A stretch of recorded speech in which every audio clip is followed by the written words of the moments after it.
Hi friends, നമുക്കിന്നൊരു നെയ്ച്ചോറിൻ്റെ recipe നോക്കിയാലോ. നെയ്ച്ചോറൊക്കെ ഉണ്ടാക്കാൻ എല്ലാവർക്കും അറിയാം, എന്നാൽ ഞാനെങ്ങനെ ഉണ്ടാക്കുന്നതെന്നൊന്ന് കാണിച്ചു തരാം. ആദ്യം ഒരു പാൻ അടുപ്പത്ത് വെച്ച് കുറച്ച് ഡാൽഡ ചേർത്ത് കൊടുക്കാം. പിന്നെ കുറച്ച് നെയ്യും ചേർത്ത് കൊടുക്കാം. നിങ്ങൾക്ക് നെയ്യിൽ മാത്രമായിട്ട് ഉണ്ടാക്കണമെങ്കിൽ അങ്ങനെ ഉണ്ടാക്കാം, വെളിച്ചെണ്ണ ചേർത്ത് ഉണ്ടാക്കണമെങ്കിൽ അങ്ങനെ ഉണ്ടാക്കാം, ഡാൽഡ ഒഴിവാക്കേണ്ടവർക്ക് ഒഴിവാക്കാം.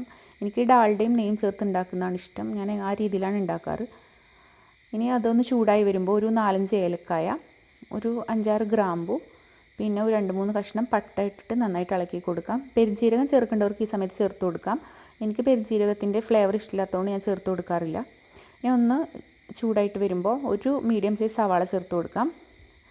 ഒന്ന് വഴറ്റി കൊടുക്കാം. സവാള അധികം ചേർത്താൽ നെയ്ച്ചോറിൻ്റെ കളറൊന്ന് മാറും, അതുകൊണ്ട് കുറച്ച് ചേർത്താൽ മതി, അധികം വഴറ്റും വേണ്ട.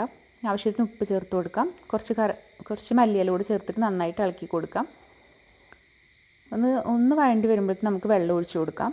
അപ്പോൾ ഞാനിവിടെ 3.5 കപ്പ് അരിയാണ് എടുത്തിട്ടുള്ളത്. ഒരു 7 കപ്പ്, ഒരു 7.25 കപ്പിനടുത്ത് വെള്ളം ചേർത്ത് കൊടുത്തിട്ടുണ്ട്. എനിക്കിങ്ങനെ കുറച്ചൊരു കുഴഞ്ഞിട്ടുള്ളതാണ് ഇഷ്ടം, എന്നാൽ നല്ല വെന്ത് കുഴയും ചെയ്യരുത്, ആ ഒരു ടെക്സ്റ്റാണ് ഇതിന് വരിക. അപ്പോൾ നല്ലൊരു സോഫ്റ്റ് ഉണ്ടാകും ചോറ്. പിന്നെ കുറച്ചുകൂടെ നെയ്യൂടെ ഒഴിച്ച് കൊടുത്തിട്ട് നമുക്ക് അടച്ച് വെക്കാം. കുറച്ച് കഴിഞ്ഞിട്ട് നമുക്ക് ക്യാരറ്റ് ചേർത്ത് കൊടുക്കാം. ക്യാരറ്റ് ഇഷ്ടമില്ലെങ്കിൽ ചേർത്ത് കൊടുക്കണ്ട, പക്ഷേ ക്യാരറ്റ് ചേർത്തിട്ടുണ്ടെങ്കിൽ നല്ലൊരു കളർഫുള്ളായിരിക്കും കാണാൻ, അതുകൊണ്ടാണ് ക്യാരറ്റ് ചേർത്ത് കൊടുക്കുന്നത്. ഇനി തിളച്ച് വരുമ്പോൾ നമുക്ക് കഴുകി വൃത്തിയാക്കി വെള്ളം വാരാൻ വെച്ചിരുന്ന അരി ചേർത്ത് കൊടുക്കാം.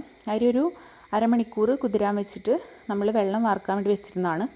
അത് ചേർത്തിട്ട് നന്നായിട്ട് ഇളക്കി കൊടുക്കാം. ഈ സമയത്ത് നമുക്ക് ഉപ്പ് വേണമെങ്കിൽ ചേർത്ത് കൊടുക്കാം. ഉപ്പ് കുറവുണ്ടെങ്കിൽ ഈ സമയത്ത് ഉപ്പ് ചേർത്തിട്ട് കറക്റ്റാക്കാം. പിന്നെ കുറച്ച് നെയ്യോടെ ചേർത്ത് കൊടുത്തിട്ട് വീണ്ടും നന്നായി ഇളക്കി വീണ്ടും അടച്ച് വെച്ച് നമുക്ക് വേവിക്കാം. ഓരോ അരിയുടെ വേവും ഓരോ തരത്തിലാണ്, അപ്പോൾ നമുക്കത് നോക്കിയിട്ട് വേണം.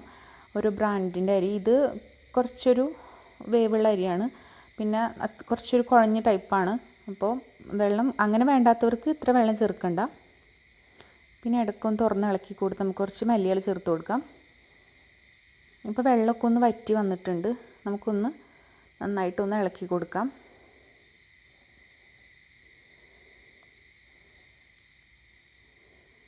ഇനി ചോറൊക്കെ നന്നായിട്ടൊന്ന് ലെവലാക്കിയിട്ട് നമുക്ക് വീണ്ടും കുറച്ച് നെയ്യ് ചേർത്ത് കൊടുക്കാം.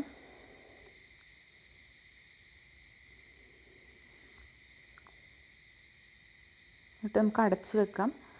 വീണ്ടും നമ്മളൊന്ന് തുറന്നിട്ട് വീണ്ടും ഇളക്കി കൊടുക്കും. ഇപ്പോൾ നമ്മൾ തീ ഓഫാക്കിയിട്ടാണ് ഇളക്കി കൊടുക്കുന്നത്.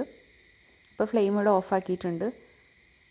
ഇപ്പോൾ ഇതിലൊരു ചൂടുണ്ടാവും, ആ ചൂടിൽ ബാക്കി നന്നായിട്ട് വെന്തുണ്ടാവും. ഇപ്പോൾ ഓൾമോസ്റ്റ് ചോറ് വെന്ത് കഴിഞ്ഞതാണ്.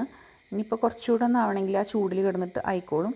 ഇനി മേലെ കുറച്ച് മല്ലിയില ചേർത്ത് കൊടുക്കാം. കുറച്ചുകൂടെ നെയ്യ് ചേർത്തിട്ട് നമുക്ക് മൂടി വെക്കാം. ഇപ്പോൾ നെയ്ച്ചോറ് ഇവിടെ റെഡി ആയിട്ടുണ്ട്. കുറച്ച് നേരം അടച്ച് വെച്ചതിന് ശേഷം നമുക്കിത് തുറന്ന് നോക്കാം. ഇപ്പോൾ നെയ്ച്ചോറ് റെഡി ആയിട്ടുണ്ട്. വേവൊക്കെ കറക്റ്റാണ്, നല്ല ഡ്രൈയും അല്ല എന്നാൽ നല്ല കുഴഞ്ഞിട്ടും അല്ല, നല്ല സോഫ്റ്റ് ആയിട്ടുള്ള ഒരു റൈസാണ്. ഓരോരുത്തരുടെ ഇഷ്ടത്തിനനുസരിച്ച് വെള്ളം കൂട്ടും കുറയ്ക്കുകയൊക്കെ ചെയ്യാം. ചില ബ്രാൻഡിനനുസരിച്ചൊക്കെ വെള്ളത്തിന് മാറ്റം ഉണ്ടാവും. നമുക്കൊരു പാത്രത്തിലേക്ക് മാറ്റാം.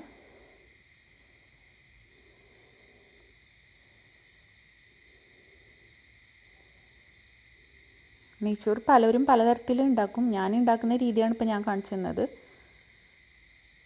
അപ്പോൾ നെയ്ച്ചോറ് ഇവിടെ റെഡി ആയിട്ടുണ്ട്.